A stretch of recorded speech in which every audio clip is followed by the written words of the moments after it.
Ce soir, concentration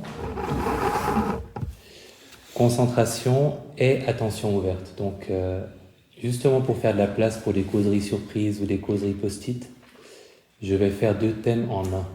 Parce que concentration, il n'y a pas besoin de beaucoup s'attarder dessus, en fait. Donc, ça renvoie à ces 2 compétences méditatives, se fixer sur un objet et y rester pour obtenir du calme et de la stabilité, ça c'est la concentration. Et puis, observer le contenu de notre expérience de façon à en percevoir l'impermanence et à s'en désidentifier, ça c'est la pleine conscience, ou l'attention ouverte.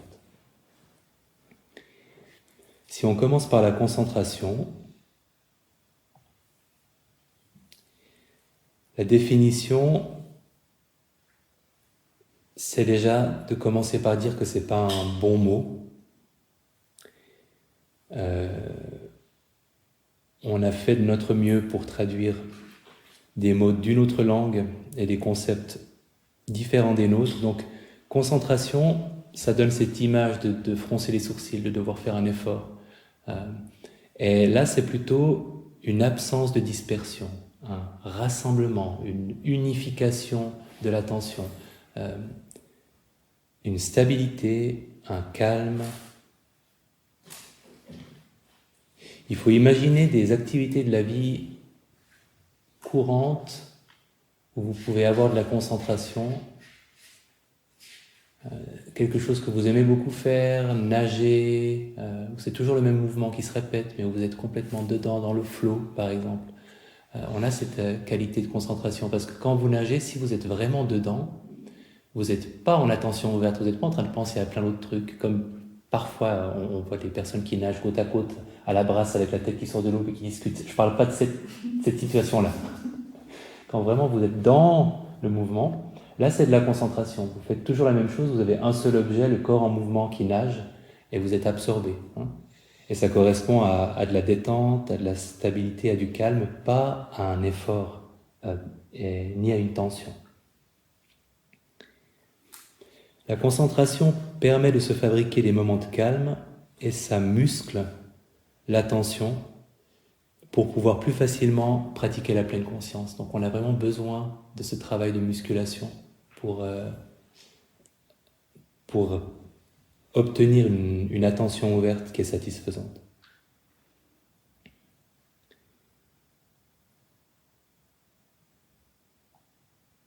Qu'est-ce qui facilite l'établissement de la concentration? Je suis allé chercher toutes les listes dans les textes traditionnels, auprès des enseignants de méditation de référence. Je m'étais fait une petite liste. Il y a le zèle. Le zèle au sens de la bonne volonté.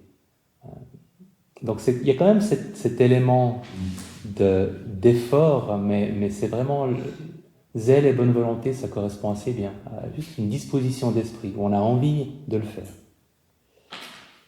Persistance, une forme de curiosité pour l'objet, même si la curiosité va jouer un rôle plus grand pour l'attention ouverte. Détente, bonheur sont des conditions facilitantes. Donc on voit bien qu'il ne s'agit pas de froncer les sourcils. Et appréciation de l'objet lui-même. Par exemple, je vous ai fait faire de temps en temps cet exercice de sentir qu'à l'inspiration, il y a un subtil plaisir d'un corps qui se nourrit de l'air dont il a besoin, et qu'à l'expiration, il y a un subtil plaisir d'un corps qui se détend. Et ça, c'est une appréciation de ce que l'objet a de plaisant. Et ça aide à stabiliser l'attention. Quels objets peut-on utiliser pour la concentration?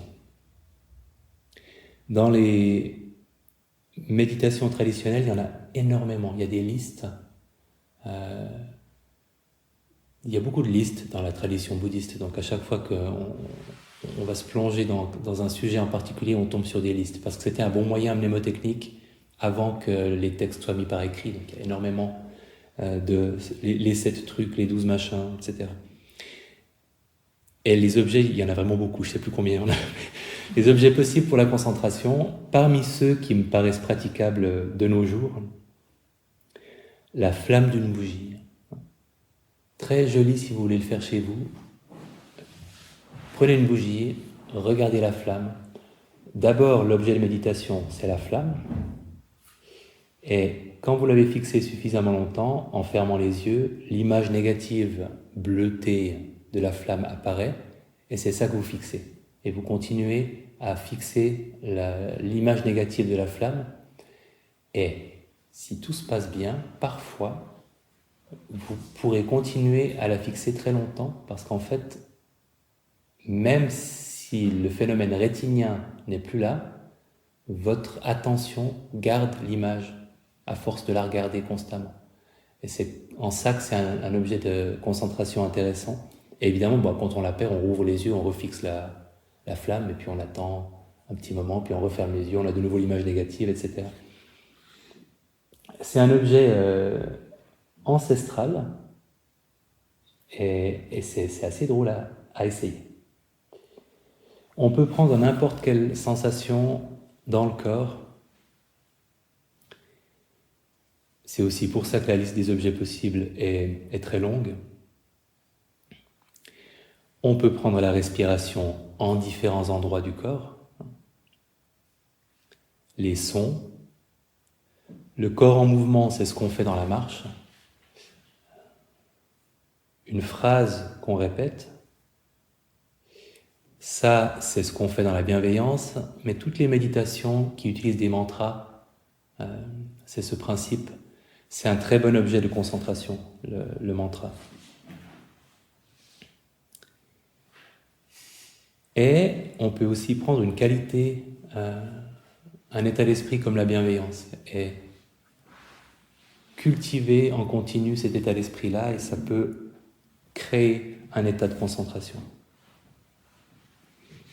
Donc à chaque fois, il faut choisir un objet unique sur lequel il est facile de maintenir son attention. Pourquoi est-ce qu'on a choisi la respiration abdominale ? Sachant que c'est une mauvaise idée si on veut obtenir la concentration. Parce que c'est pas aussi stable que si vous observiez la respiration ici. Vous avez plus ou moins un point qui est toujours le même, le point d'entrée et de sortie par les narines ou juste en dessous des narines. Suivant la morphologie, on le sent bien ici ou pas.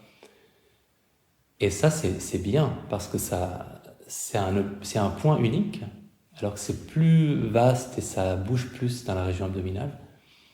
Et puis, le but dans les méditations de concentration, c'est qu'après un certain temps, ça devienne abstrait. C'est plus vraiment la sensation corporelle qu'on fixe, c'est cette espèce de point qu'on a identifié ici, qu'on observe. Comme pour la bougie, en fait. Au début, c'est la flamme qu'on observe, et puis après un certain temps, c'est presque une représentation mentale qu'on se fait de la flamme qu'on observe. Mais il y a un enseignant, parce qu'avant le MBSR, évidemment, il y a toute une tradition derrière, il y a un enseignant birman qui s'appelle Mahasi Sayadaw, qui a décidé que l'enseignement traditionnel de la pleine conscience en Birmanie, qui passait par l'établissement d'une concentration forte d'abord, et ça pouvait prendre des années, et ensuite l'attention ouverte, ça lui paraissait être une perte de temps. Il avait l'impression qu'on pouvait avoir bénéficié des progrès qu'on obtient en pratiquant l'attention ouverte sans passer par une concentration parfaite comme prérequis. Et du coup, il a mis en place cette méthode où on cherche à obtenir ce qu'il faut de concentration, mais juste une qualité qu'on pourrait obtenir pratiquement dans la vie quotidienne, d'attention bien centrée sur la respiration. Et après, on peut se permettre, c'est ce qu'on fait quand il y a une distraction, d'observer la distraction avant de revenir à la respiration. Ce qu'on ne ferait pas dans une pure méditation de concentration. On dit, ouh là là, j'étais ailleurs, je reviens. On ne prend même pas le temps de se demander j'étais où, ce que nous on fait quand on est distrait. Et lui s'est dit, en fait, la respiration dans la région abdominale, elle a l'avantage qu'elle est hybride. Ça permet un certain degré de concentration, mais en même temps, ça nous garde en connexion avec le corps et avec la vie émotionnelle, parce que la région abdominale est un reflet de la vie émotionnelle. Donc s'il se passe quelque chose, on le sentira ici. Donc ce sera facile pour nous de sentir, ah, il y a de l'anxiété, ah, il y a de la colère, ah, il y a quelque chose, et d'appliquer notre pleine conscience à l'émotion. Donc le but était d'avoir une certaine concentration, mais dès le départ, une ouverture à ce qu'on appelle l'attention ouverte, une ouverture à simplement observer ce qui émerge, et pas juste se fixer sur un seul point et y rester. Et je trouve que ça marche bien. Mais c'est intéressant de savoir qu'il y a une autre méthode traditionnellement, et que si un jour ça vous intéresse, il y a des retraites 100% centrées sur la concentration, où vous cherchez vraiment uniquement à cultiver cette attention fixe sur un seul point qui ne bouge pas. Et c'est un exercice intéressant. Ce que Mahasi Sayadaw dirait, c'est oui, c'est un exercice intéressant et très agréable, parce qu'on peut vraiment, traditionnellement, il y a des gens qui disent qu'on peut devenir dépendant de les états extatiques qu'on peut trouver avec ces méditations-là. Mais est-ce que ça rend heureux plus vite et mieux? Mahasi Sayadaw n'en était pas convaincu. Et pour avoir fait une retraite de ce type-là, moi non plus. Je pense que si notre but est le bonheur, on n'a pas besoin de passer par la case concentration intensive. Mais si on est curieux, c'est un type de méditation très intéressant à pratiquer.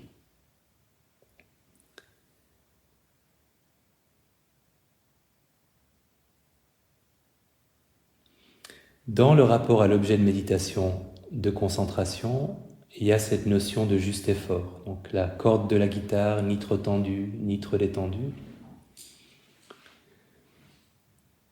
On parle parfois comme image, on dit que c'est comme entraîner un chiot, éduquer un chiot que vous aimez beaucoup, avec fermeté.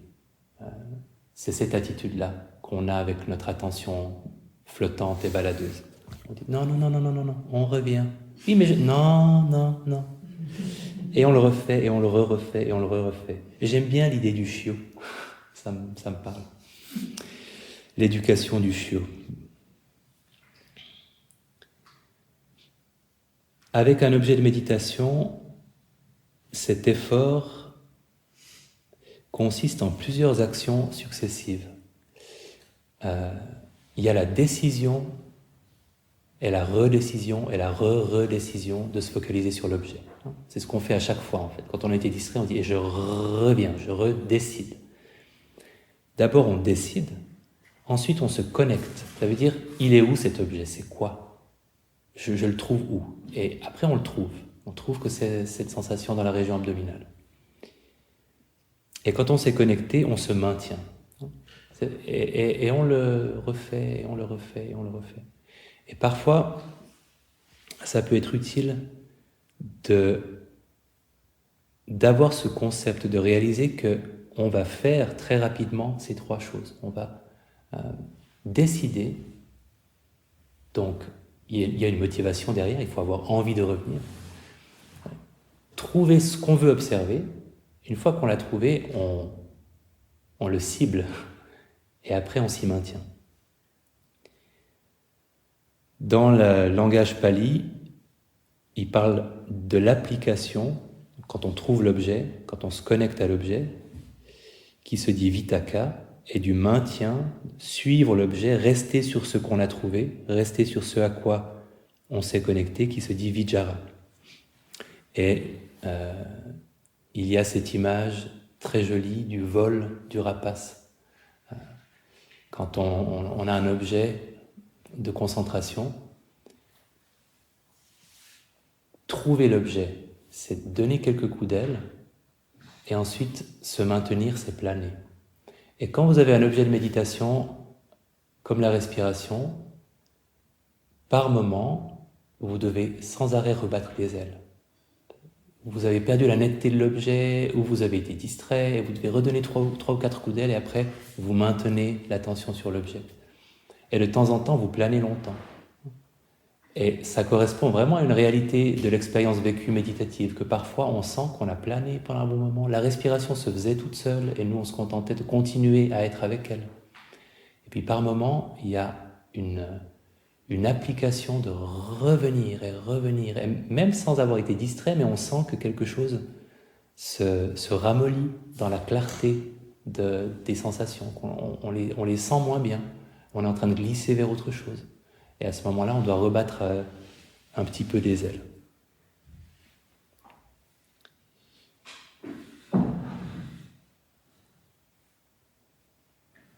J'ai cherché longtemps une métaphore qui aurait permis d'impliquer les animaux qu'on a là, mais j'ai regardé les paons qui cherchaient. Alors les paons ont une belle, et les poules aussi ont une belle capacité de maintien de l'attention sur un objet. Quand ils cherchent des trucs à picorer, c'est assez admirable, hein, si vous les suivez un moment, de les voir toujours comme ça. Mais ça, ouais, il manque quelque chose. Pour le maintien, les outils de la note mentale et du comptage, ils sont bien. On peut, il y a des personnes qui les aiment beaucoup, d'autres beaucoup moins. Et on peut les utiliser jamais ou très peu, mais pour amorcer ce maintien, le comptage est pas mal. Et plus léger que le comptage, peut-être moins envahissant, moins cognitif. La note mentale, ça aide vraiment, dans un premier temps. Encore une fois, avec les principes, 95% de l'attention reste sur la sensation, c'est juste un petit 5% qui note. Et puis on ne crie pas notre note mentale. C'est pas lever, baisser. C'est une note discrète qui est vraiment là pour accompagner.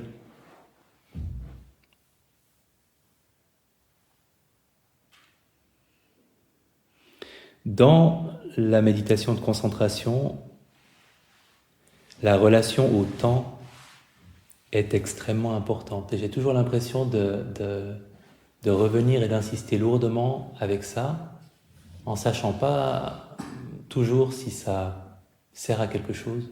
Je sais pas. Mais pour moi, dans ma relation à la concentration, la question de la relation au temps et de comment il se divise, comment il se présente, m'a beaucoup aidé. C'est ce genre de choses qu'il faut trouver et oublier après, mais qui dans un premier temps aide beaucoup.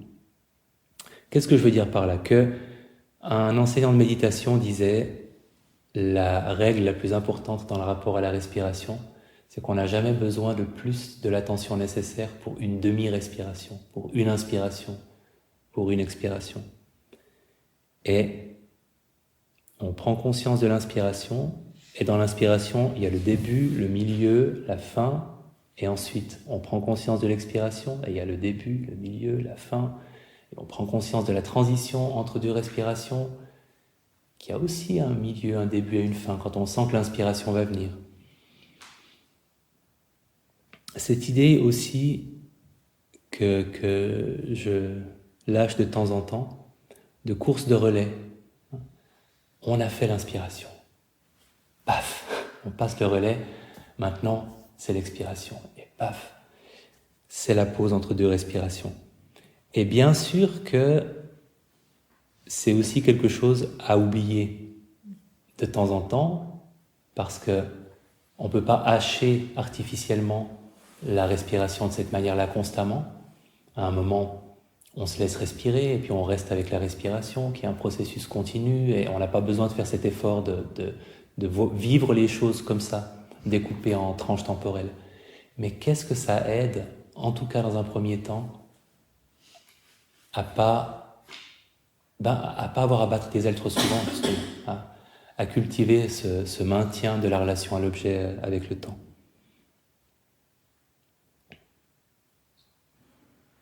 Et une fois qu'on a pris conscience de ce que ça veut dire que de prendre au sérieux cette relation au temps, on a moins besoin d'y penser activement, puis ça devient aussi une seconde nature. Et quand on fait ça, on réalise aussi qu'il y a des gouffres, il y a des trous, il y a des endroits où on va perdre l'attention plus facilement qu'à d'autres. Et typiquement, évidemment, la fin de l'expiration, c'est un de ces endroits. Prenez conscience de l'inspiration, et après il y a ce passage à l'expiration, ça redescend. Ah, voilà, c'est fait.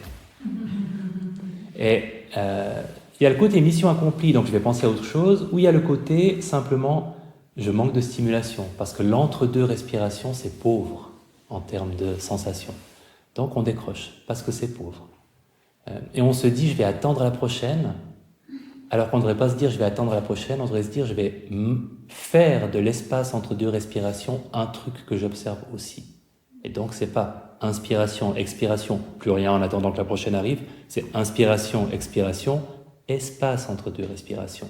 Inspiration, expiration. L'autre point souvent délicat, c'est à la fin de l'espace entre deux respirations. En tout cas, c'est ce que j'avais souvent observé. C'est qu'ok, inspiration, expiration, espace entre deux respirations. Mais il dure. Après un certain temps, quand la respiration se ralentit, parfois cet espace, il est long. Et du coup, si on n'a pas une idée que de même qu'il y a un début, un milieu et une fin de l'inspiration, un début, un milieu et une fin de l'expiration, il y a aussi au moins un début et une fin de cet espace entre deux respirations, on peut de nouveau se dire mission accomplie et se dissoudre, perdre son attention dans cet espace. Donc pour moi, c'est le moment le plus délicat dans le temps, et je suis sûr que s'il y avait un petit bonhomme qui faisait des statistiques de à quel moment est-ce qu'on perd notre concentration quand on est focalisé sur la respiration, il y aurait un maximum il y aurait un pic de la courbe entre deux respirations. Ça, c'était pour la concentration. Pour l'attention ouverte, et en particulier la désidentification dans l'attention ouverte, cette très jolie citation, très condensée du Dhammapada, rien ne doit être conçu comme étant mon, moi ou mien. J'adore cette phrase. C'est un grand programme.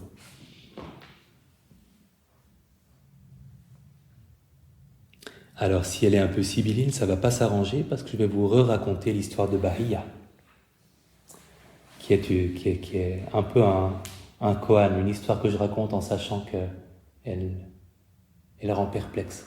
Mais c'est bien, c'est pour la bonne cause. Bahia était un ermite, un méditant qui était, dans l'histoire, adulé, révéré, honoré, vénéré, et on lui rendait hommage. Okay. Donc, la totale.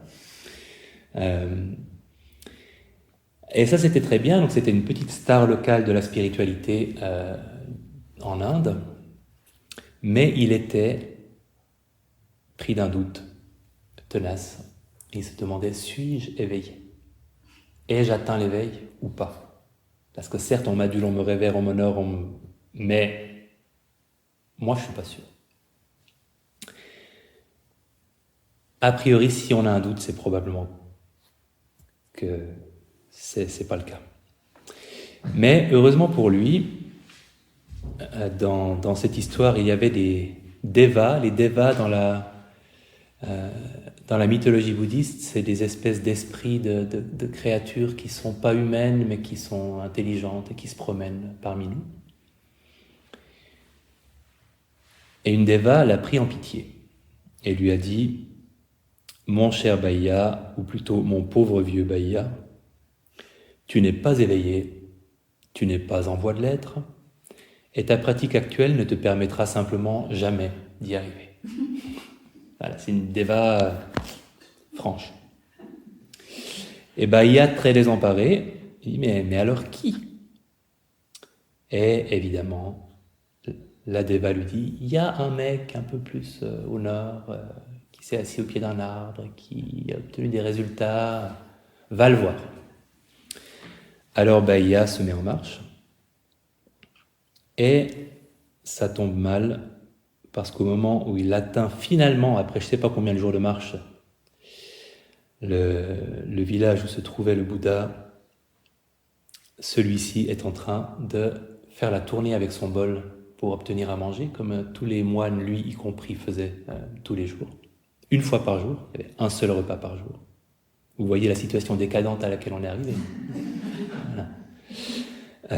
On voit que c'est la version laïque. Et il le voit serein, inspirant confiance, l'esprit calme. Et Bahia demande à Monsieur Gautama, enseigne-moi. Et Monsieur Gautama répond, je peux pas, je suis occupé. Et Bahia revient à la charge quelques minutes plus tard, parce qu'il était un peu lourd. Il dit, mais je pourrais mourir demain, ou toi tu pourrais mourir demain. Ce serait un gâchis terrible, enseigne-moi. Bahia, j'ai faim, je suis en train de... Pas maintenant. Seulement, heureusement, Bahia, on devait lui avoir dit que dans les textes bouddhistes, il faut toujours demander 3 fois. Et qu'après, c'est bon. Donc il dit, enseigne-moi. Et là, Monsieur Gautama craque.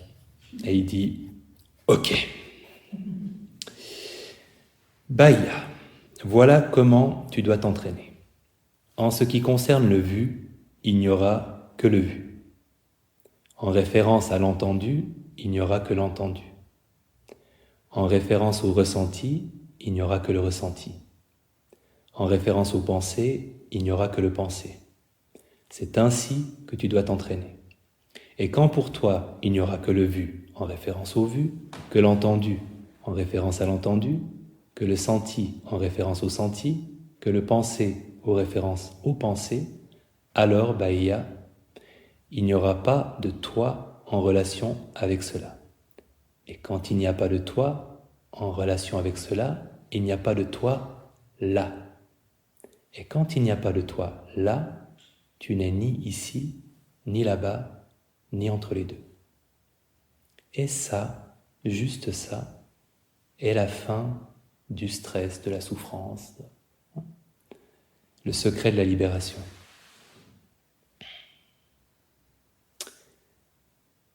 Et on raconte que Bahia, peu après, évidemment, a atteint l'éveil, sinon l'histoire serait un peu décevante. Il est aussi mort peu après dans l'histoire. Qu'est-ce que cette histoire bouddhiste veut dire ? Eh bien, nous y reviendrons. En attendant, vous pouvez la laisser mûrir. Elle renvoie à la désidentification. Et la désidentification, définie d'une manière plus simple et intuitive que par Bahia, il y a la définition que j'adore donner par l'exemple de cette petite fille malade du cœur à laquelle, dans un documentaire, la réalisatrice demandait « Ça va ? Comment ça va ?» Et elle répondait triomphalement avec un grand sourire « Mais moi ça va très bien, c'est mon cœur qui est malade. » Ça c'est la désidentification. Elle va très bien. Elle n'est pas son cœur. C'est son cœur qui est malade.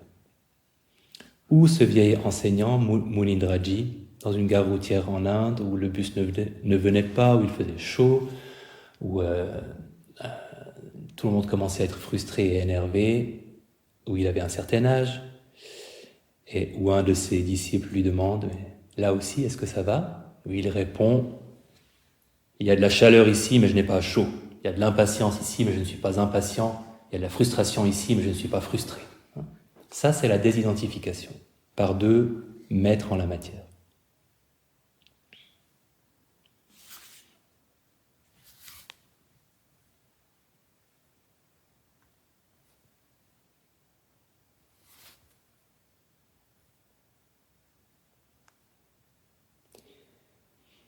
Alors, cette désidentification, qui est au cœur de la pleine conscience ou de l'attention ouverte, on peut la définir comme la capacité à percevoir... non, c'est pas terrible, je recommence. La capacité à observer nos perceptions comme de simples perceptions qui concerneraient n'importe quel autre être humain et qui vont passer, plutôt que de les traiter comme si elles nous appartenaient en propre, que nous en avions la pleine responsabilité, qu'elles faisaient partie de nous, qu'elles nous définissaient en tant que personne. Donc c'est l'observation dans l'instant présent de l'impermanence et de la nature désidentifiée de nos perceptions. C'est surtout quand on est confronté à une émotion difficile que l'utilité de cette compétence est la plus évidente. Cette idée de se rappeler que nous ne sommes pas nos émotions, qu'elles sont quelque chose qui nous arrive, qui apparaît, qui va disparaître. Je vous ai parlé il n'y a pas longtemps, donc je ne vous le rappelle pas, de cette image du bateau. On est dans l'océan, on va se noyer parce qu'il y a de grandes vagues, et la pleine conscience est ce bateau. On se désidentifie de l'océan et des vagues grâce à notre petite coque flottante. Et on peut surfer sur les vagues, on peut apprécier leur impermanence parce qu'on s'est désidentifié de ces vagues émotionnelles.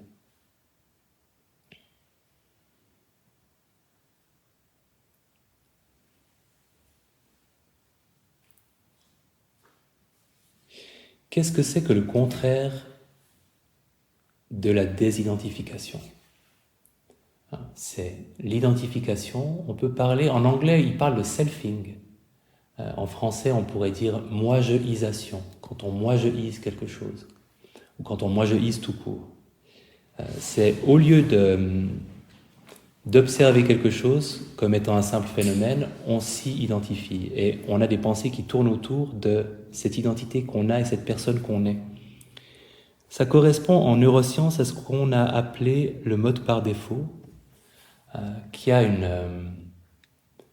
une histoire intéressante parce qu'on l'a appelé comme ça, parce que pour tester les machines, pour définir une baseline dans les machines d'imagerie cérébrale, en tout cas c'est ce que j'ai compris de l'histoire, on disait aux gens, écoutez, ne faites rien de spécial pendant 10 minutes. Comme ça, on aura notre baseline et après, on va vous demander de penser à un truc et on verra la différence. Et du coup, ne faites rien de spécial, on a réalisé que c'était assez constamment la même chose chez pas mal de gens. Donc, on a appelé ça le mode par défaut parce que quand on dit aux gens, faites rien de spécial, c'est ça qui se passe. Sauf qu'on a réalisé qu'en fait, ce circuit-là, ce motif-là d'activation cérébrale, il était aussi associé à d'autres choses qui n'étaient pas juste un mode par défaut, comme par exemple, penser à qui on est, à ce qu'on vaut, à ce que les autres pensent de nous, à ce qu'on était dans le passé, à ce qu'on sera dans le futur. Donc tous les moments où vous êtes préoccupé, absorbé par qui vous êtes, ce que vous valez, ce que les autres pensent de vous, cette personne qui a une identité, une valeur, un visage social, c'est le mode par défaut.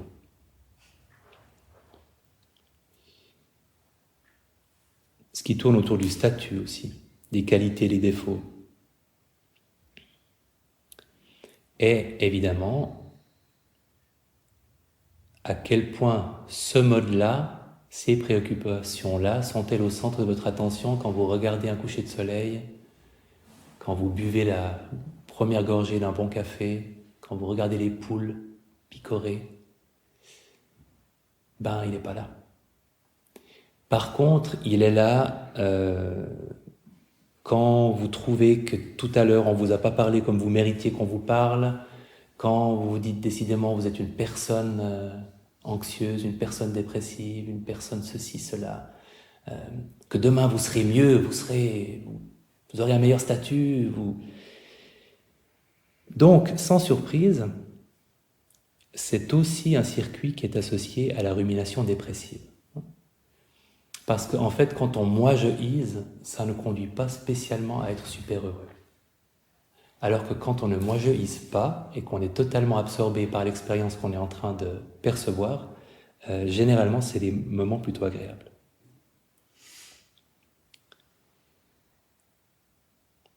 Tout ça pour dire qu'on peut s'en passer.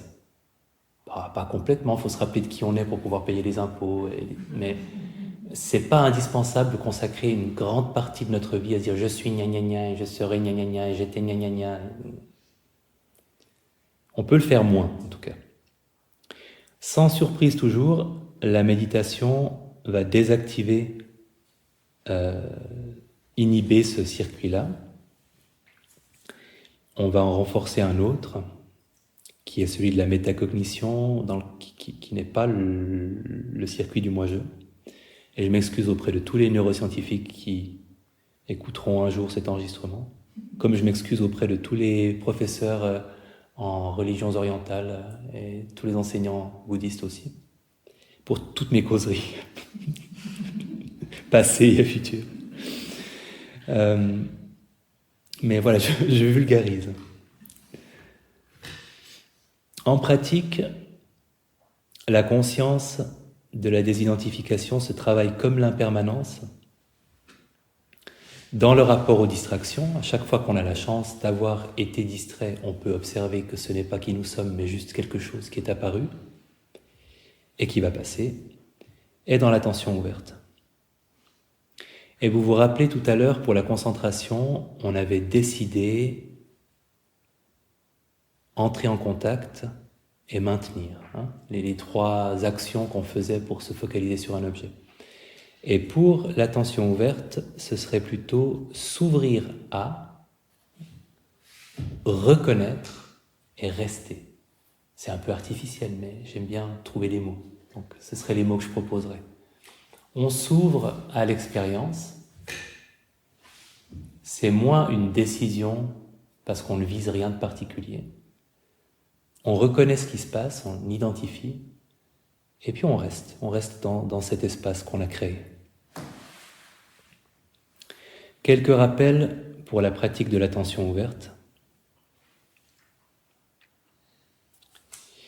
Contrairement à ce qui est le cas pour la concentration, c'est moins le zèle qui va permettre la continuité que la curiosité, l'esprit de découverte et d'investigation. Vraiment cette question sans cesse renouvelée, mais qu'est-ce que c'est exactement ce qui est en train de se passer là, maintenant? Quelle est l'expérience de cette personne qui médite? On recommande, et même Mahasi Sayadaw recommande, d'établir l'attention sur un objet d'abord, avant de passer en attention ouverte, et de se laisser la liberté de revenir à l'objet aussi quand on sent qu'on manque de muscles, de tonus dans l'attention ouverte.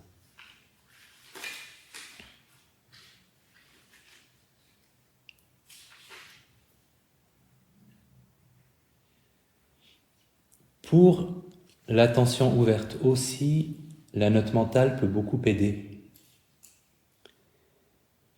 Elle a des désavantages qui sont à peu près les mêmes que pour la concentration, c'est-à-dire que ça introduit une activité cognitive, donc on s'éloigne, on sacrifie un petit peu de la pure observation parce qu'on nomme ce qui est présent. Ça peut créer de la distraction. Mais c'est assez facile d'y renoncer dans un deuxième temps et de commencer par là, juste même si c'est les 2 premières minutes. C'est parfois très facilitant. Et à ce moment-là, vous pourriez vous limiter à 6 options, donc sensation, image, odeur, goût, son, pensée, éventuellement émotion comme 7e. Ou vous pouvez nommer de façon plus précise. Je sais pas, j'ai l'impression que généralement c'est pas nécessaire d'être plus précis, que ça peut induire plus de réflexion et nous éloigner un petit peu de l'accueil de l'expérience. Mais de temps en temps, ça nous aide. Donc, à vous de sentir si Si orgueil, par exemple, de temps en temps, ça vous aide de l'avoir repéré, plutôt que de dire juste pensée, pour qualifier une pensée ou une émotion.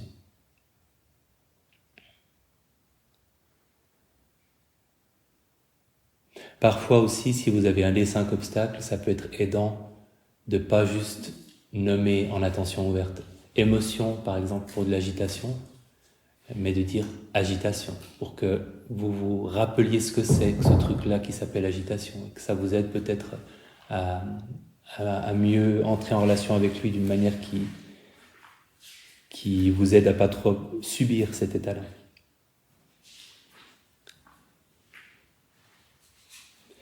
Je rappelle l'importance du cas particulier des pensées. C'est une grande source de frustration potentielle, parce que les pensées, souvent, on rate le moment où elles apparaissent. Et on les attrape quand elles nous ont déjà fait perdre notre attention. Et c'est vrai en attention ouverte autant que quand on est face à la respiration, c'est le sens qui nous prend le plus souvent en traître, les pensées. Donc, important de remarquer les pensées après coup autant que les pensées qu'on remarque au moment où elles apparaissent. D'ailleurs, c'est rare. En fait, il y a 2 possibilités avec les pensées.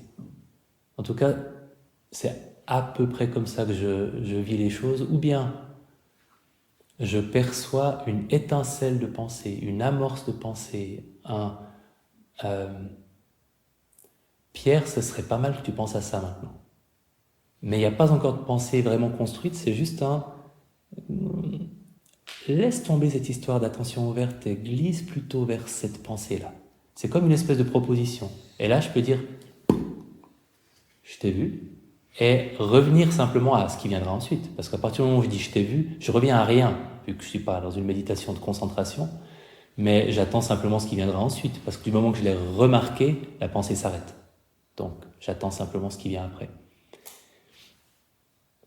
Ou alors, deuxième cas de figure, c'est justement après coup. Et après coup, c'est vraiment important de faire un petit peu ça, avant d'attendre la suite. De quand même avoir cette curiosité de regarder ce qui vient de se passer, regarder à quoi vous venez de penser, sentir à quoi vous venez de penser, avant d'attendre ce qui viendra ensuite.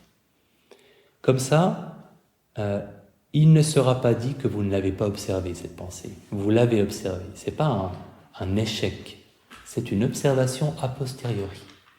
Une catégorie qui existe, voilà.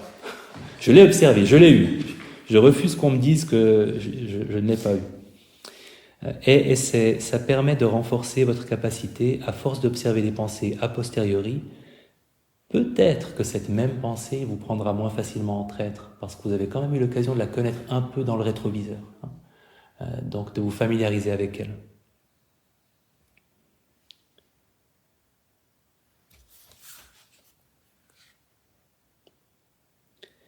Les émotions, vous pouvez simplement noter plaisant, déplaisant, ou encore plus simplement émotion, ou un mot plus précis. Et ça, je suis sûr que je vous en reparlerai si cette causerie sur le aller plus loin se fait. En attention ouverte, on cherche à rentrer toujours plus en contact avec les données brutes de l'expérience. Et c'est ça qui nous porte aussi à ce que ce soit jamais lassant, c'est que qu'est-ce que c'est vraiment qu'un son ? Parce qu'à un moment, on a une définition de ce que c'est et on reconnaît, on sait qu'un son, c'est un son. Et là, on désapprend un petit peu ces catégories et on revient à l'expérience brute d'un bébé qui découvre ce que c'est qu'un son. Ça ressemble à quoi ? C'est de ça dont on se rapproche en attention ouverte. Quand un son apparaît, c'est pas « ah, la porte grince », c'est pas non plus un son désagréable et aigu. On va essayer de se rapprocher, d'aller à la rencontre c'est un phénomène physique de vibration qui se perçoit par mes oreilles, qui a une certaine qualité. Évidemment, on ne peut pas faire ça, mais on va dans cette direction-là. on va dans la direction de l'enfant qui découvre le monde.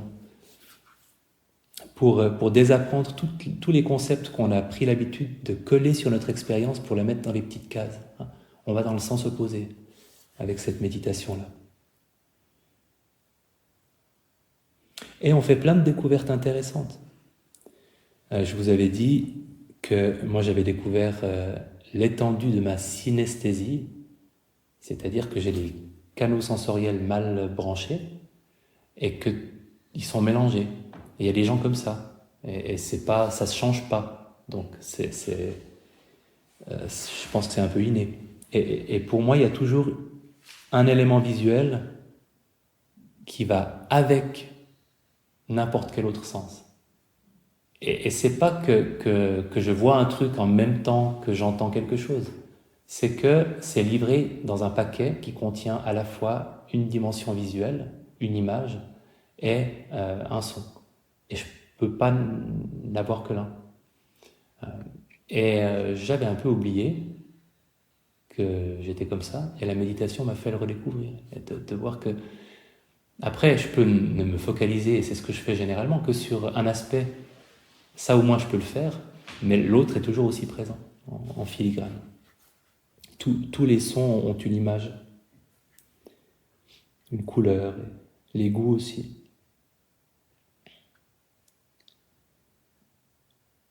Donc, sans forcément découvrir que vous êtes synesthésique, vous pourrez peut-être découvrir que vos pensées, par exemple, une découverte qu'on fait souvent, ont beaucoup d'images, ou beaucoup de sons, beaucoup de paroles intérieures. Et souvent, on commence par découvrir, par exemple, les paroles. Il y a des participants qui me disent « moi, j'ai que des paroles pratiquement ». Ça veut dire que c'est dominant, mais peut-être qu'à certains moments, vous réaliserez qu'il y a aussi une part d'image que vous remarquiez moins, parce qu'elle était moins centrale pour vous. Donc, c'est vraiment le contenu brut de chacun de vos sens, vers lequel on essaye de tendre.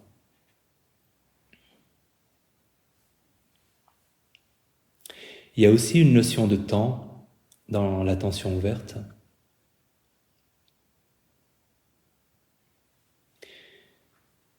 On cultive la continuité de l'observation de l'impermanence des perceptions.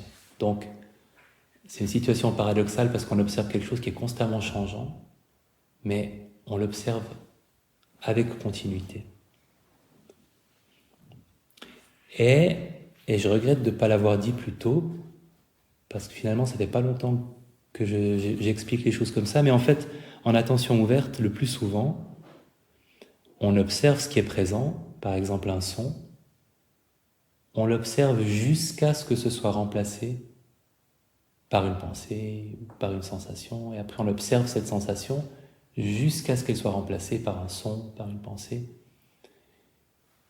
Plutôt que cette idée, on observe un son, il passe, ensuite une pensée apparaît, ensuite elle passe, parce que c'est rarement comme ça qu'on le vit, en fait. Généralement, parfois la transition n'est pas abrupte, mais souvent on passe vraiment directement d'un truc à un autre. Donc c'est plutôt d'observer quelque chose tant que c'est présent, jusqu'à ce que ce soit remplacé par autre chose, et après, c'est cette autre chose qu'on observe.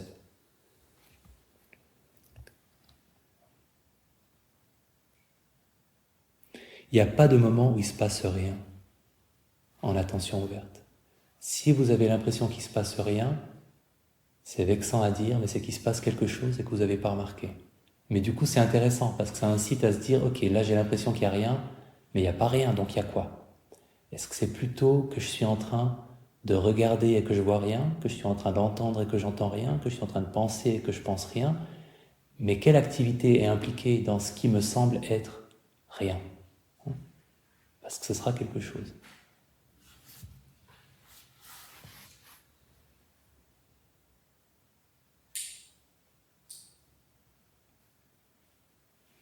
Les pertes dans la continuité de l'attention en attention ouverte sont souvent associées à une pensée qu'on n'a pas perçue comme telle, ou on n'a pas été au début pour voir quand elle pointait le bout de son nez, mais elle nous a emportés.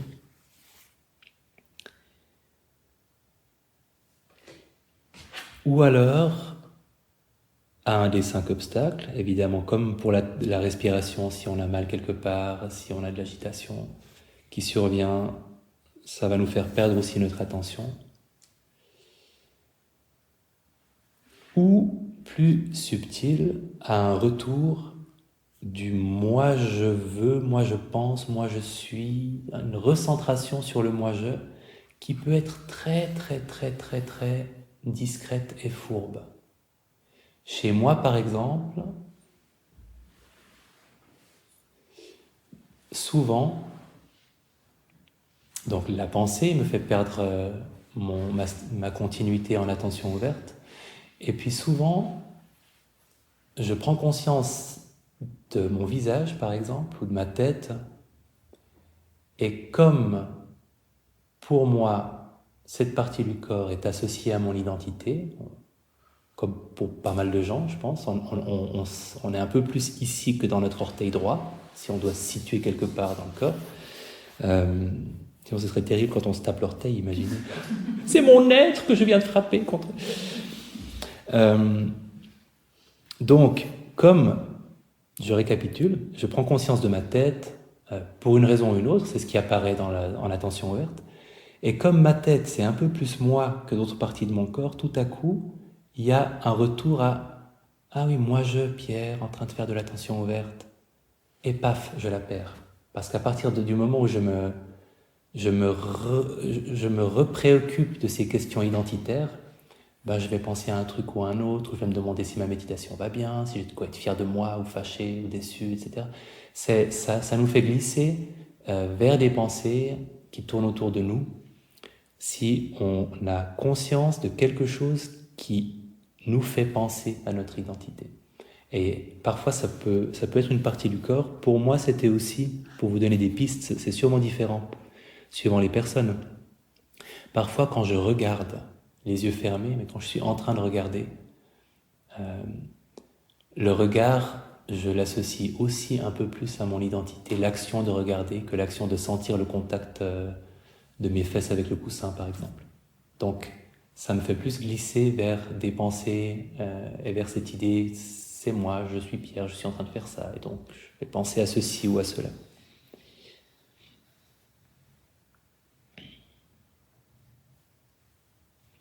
Et évidemment, le jeu consiste à faire de plus en plus de choses dont on pensait qu'elles étaient nous, des objets de méditation qu'on peut observer, des phénomènes qu'on peut observer.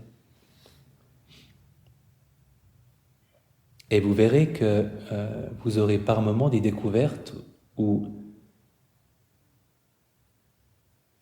par exemple, un doute que vous avez toujours quand vous êtes en train d'observer, quoi que vous soyez en train d'observer, il y a une espèce de doute qui est souvent présent. Et un jour en méditation, vous dites, mais en fait, ce doute, c'est pas moi. Cette espèce de manque de confiance dans ce que je suis en train de faire qui est tout le temps là. À chaque fois que j'observe, c'est là.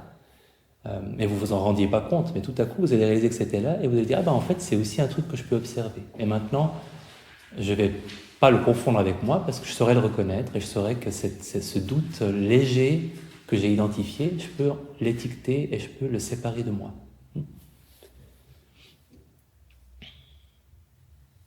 L'envie, la volonté, c'est souvent quelque chose d'assez subtil qui peut être chevillé à notre identité parce que vous avez envie de bien faire, vous avez envie de rester en pleine conscience, vous avez envie de rester concentré sur l'objet. Et un jour, vous dites, ah mais en fait, je veux méditer, je veux être en attention ouverte, je veux rester concentré sur l'objet, j'en ai pas besoin pour être en attention ouverte et pour être concentré sur l'objet.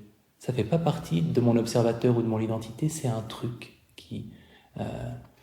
que je peux enlever et considérer et observer et sentir comme le reste. Donc c'est vraiment ce travail petit à petit. L'image qui me vient toujours, c'est celle de ces... Vous n'avez peut-être jamais vu, il y a peut-être que moi qui a eu un de ces objets face à moi quand j'étais dans le bureau d'une institution. social pendant des années, un aimant qu'on pose sur les bureaux et sur lequel on met les attaches trombones qui se collent dessus. Hein, vous voyez ici. Ok, il y en a d'autres qui ont eu un bureau avec un truc comme ça, c'est bien. Ça me rassure, vous comprendrez l'image. Et en fait, au début, on se porte attache trombone et on est couvert de trombone. Et on croit que c'est nous. Et petit à petit, on dit « Ah non, en fait, celui-là, non. Et ça, bah non, ça je peux l'observer, c'est pas moi. » Et à la fin, il n'y a plus de trombone. Et là, on a atteint l'éveil.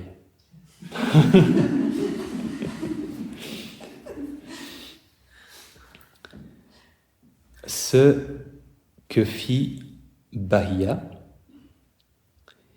Et donc, comment comprendre ce que M. Gautama a transmis à son admirateur?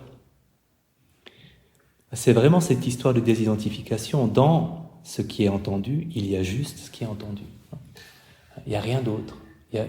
Dans une perception, il n'y a qu'une perception. Dans ce qui est pensé, il n'y a que ce qui est pensé. Il n'y a pas un moi qui pense et qui a une certaine relation avec la pensée. Et quand il dit la partie la plus mystérieuse, moi c'est comme ça que je le comprends, encore une fois, si vous êtes spécialiste universitaire ou moine bouddhiste, n'écoutez pas. Mais quand le Bouddha dit à Bahiya, ni là, ni là-bas, ni entre les deux, peut-être la partie la plus mystérieuse, tu ne seras ni ici, ni là-bas, ni entre les deux, moi je le comprends, et je crois que je ne suis pas le seul, comme signifiant, tu ne seras ni l'observateur qui observe, ni l'objet qui est observé, ni la relation entre l'observateur et l'objet. Et c'est dans ce fait que tu ne seras ni que tu trouveras la libération du stress, de la souffrance. Le stress colle mieux et nous correspond mieux. Généralement, la question qui intervient à ce moment-là, c'est « Mais alors, qui sommes-nous ? Sommes-nous un ectoplasme, un blob informe et insubstantiel ? Puisque nous ne sommes ni nos pensées, ni nos émotions, ni nos sensations. » Alors, il y a plusieurs réponses. La première, c'est « On n'a pas besoin de le savoir. » Et c'est une bonne réponse. On peut voir la désidentification comme quelque chose qu'on fait et pas quelque chose qu'on est. Donc, on le fait pour être heureux, aussi longtemps qu'on a besoin de le faire pour être heureux, c'est un outil, et ça n'a pas besoin de changer notre vision métaphysique de nous-mêmes.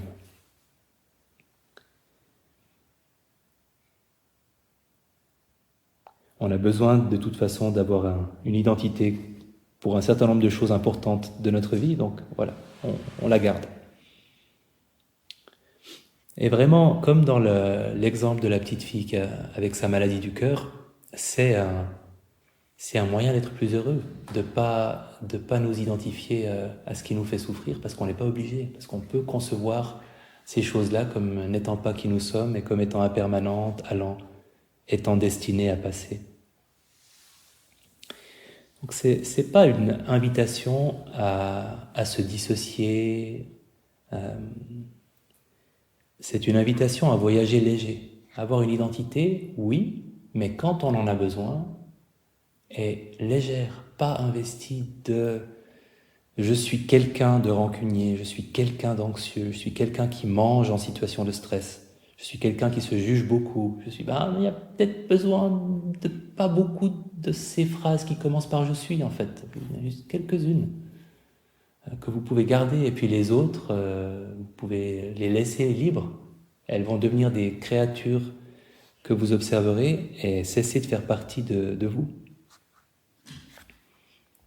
Évidemment que dans le contexte spirituel, l'invitation conduit à se désidentifier aussi de cette identité au sens usuel du terme, d'aller un peu plus loin dans la déconstruction. Et il y a une progression qui est assez logique. On peut se stabiliser sur un objet, on prend d'abord conscience des objets qui sont autour de nous, et on stabilise, on renforce une position d'observateur. Et finalement, ce qu'on fait beaucoup en méditation, c'est on se désinvestit de cette identité très lourde de personnes qui se jugent beaucoup, qui a vécu des choses difficiles, qui mangent en situation de stress, toute cette liste interminable de choses qu'on est. On en fait des choses qu'on observe et on se relocalise dans l'observateur. Et notre nouvelle identité, c'est cet observateur intérieur. Et ça nous va bien parce qu'il est beaucoup plus léger à porter. Mais on peut tout à fait imaginer, au niveau de pratique où nous sommes, que dans une perspective spirituelle, on fasse l'étape logique suivante, qui est qu'après avoir déconstruit ce qu'observe l'observateur, on déconstruit aussi l'observateur. C'est l'étape d'après. Et si on y parvient, qu'est-ce que ça donne? Et c'est là que je vais placer ma citation de Mae Chi Kyu, nonne bouddhiste thaïlandaise, qui est une de ces personnes dont on reconnaît qu'elles ont atteint le niveau le plus élevé qu'on peut atteindre en pratique méditative dans la tradition bouddhiste.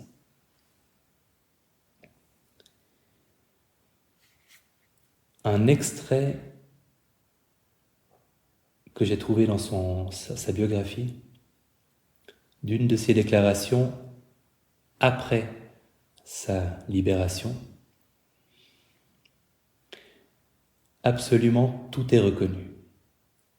Corps, ressenti, mémoire, pensée, conscience, son, image, odeur, goût, sensation et émotion. Colère, avidité, confusion, tous sont reconnus. Je les reconnais tels qu'ils existent à leur état naturel. Mais quelle que soit l'intensité de mon exposition à leur présence, je suis incapable de détecter même un instant durant lequel ils auraient quelque pouvoir que ce soit sur mon cœur. Ils apparaissent, ils disparaissent. Ils sont constamment changeants. Mais la présence qui les reconnaît, elle, ne change pas un seul instant. Constante, elle n'est jamais née, jamais morte. On a tous les ingrédients de notre impermanence et de notre désidentification, et un petit peu plus. Elle les reconnaît tous tels qu'ils existent à leur état naturel. C'est un peu ce que j'évoquais tout à l'heure quand je disais qu'en attention ouverte, on cherche à se rapprocher vraiment de l'état brut de nos perceptions, à leur état naturel. Mais quelle que soit l'intensité de son exposition, elle est incapable de détecter un instant, elle ne subit pas de stress, quoi qu'il arrive, parce qu'ils apparaissent, ils disparaissent, et la conscience de leur impermanence. Ils sont constamment changeants, qui est la première dimension de l'impermanence qu'on remarque. D'abord, on remarque que ça change, et après on remarque que parce que ça change, ça va passer. Une fois qu'on a perçu le changement, c'est bon, on a perçu le reste. Mais la présence qui les reconnaît, elle, ne change pas un seul instant. Donc là, c'est cette qualité d'observation qui, elle, est toujours présente. Mais qui ne correspond pas à une identité. Et ça, c'est la distinction dans une perspective spirituelle.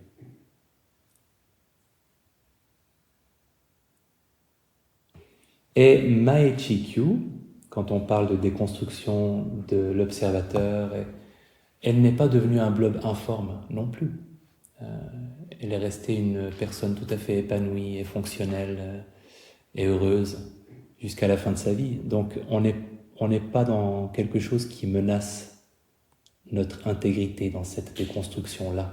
C'est vraiment à distinguer de la dissociation des processus pathologiques liés à un changement dans le rapport à l'identité.